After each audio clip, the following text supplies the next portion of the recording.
We finally get a result from IIHS on Model 3, and Tesla took a trip to Germany to test Model S on one of the most famous racetracks in the world. This is Tesla Tidbits episode number 549 for September 20th, 2019. This show is sponsored by my supporter Richard. If you're in the market for a Model S, X, or 3, please consider using his referral code. Ask your salesperson to use code Richard174 or go direct to the web link ts.la/Richard174 and pick up a 2,000-mile supercharging credit for your new vehicle. We fire into the weekend with Tesla announcing via Twitter that Model 3 had indeed obtained the highest possible rating from the Insurance Institute for Highway Safety. IIHS is one of the leading independent third parties in safety testing of new vehicles in the U.S., and along with the National Highway Traffic Safety Administration, are the main authorities in vehicle safety here. After over 2 years since launch, IIHS finally completed testing on the Model 3, and it passed with flying colors, earning the Top Safety Pick Plus rating, which is the highest honor IIHS awards.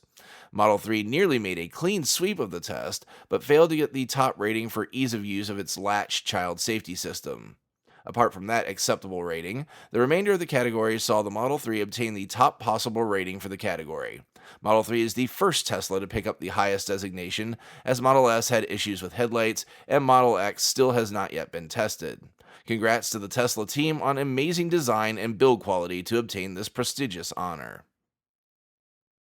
And lastly for the week, you may have heard that another famous car company, Porsche, has announced the specs for its new EV, the Porsche Taycan.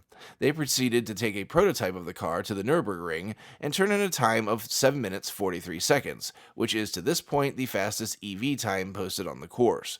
Tesla, though, was not to be outdone. That same plaid powertrain that I mentioned last episode that was lapping Laguna Seca managed to find its way to Germany and turn in a time torching the Taycan's best effort with a time of 7 minutes 23 seconds.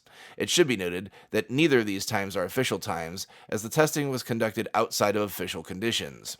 Tesla later tweeted the following, musing that it could do even better, saying, quote, "Data from our track tests indicates that Model S Plaid can achieve 7 minutes 20 seconds at the Nürburgring. With some improvements, 7 minutes 5 seconds may be possible when Model S returns next month." End quote. And to support these attempts, Tesla added a little something special at the track. Their final tweet said, quote, "We installed a supercharger at Nürburgring. Makes it feel like home, you know?" End quote. Home indeed. Seems Tesla wants to make a point at the track and has made sure they've got the hardware there necessary to do it. That is it for today's show. Thanks to all my patrons supporting the show at patreon.com/Tesla Tidbits. And as always, a special shout out to all the super patrons supporting the show at the $10 plus level. They are Drew Schuyler, John Waller, Ryan Scarborough, Lee Sweet, William Henry Crew III, Dorian Steve Guberman, Bruno Kundici, Joey Boots, Ralph and Cheryl Waterhouse, Adam Raymer Brown, Megabot Photovoltaic Development, Todd Sullivan, Mitch Long, Zortec LED Canada, Morven Ogg, Blake Thompson, Raymond and Deborah Malkowitz, T Sportline, Travis and Cheyenne Rush, Chris Hovis, Craig Murphy, Vicky Kirk, Ricky Johnston, Bien Concepcion, Nathan Garza, Paul Goena, Ed Patterman, and Sunil Joseph. If you have feedback for me, the best way to be heard is to tweet at Tesla Tidbits and use the hashtag AskTeslaTidbits if you'd like your question to be considered for the show. Until next time, keep it charged and hit the road.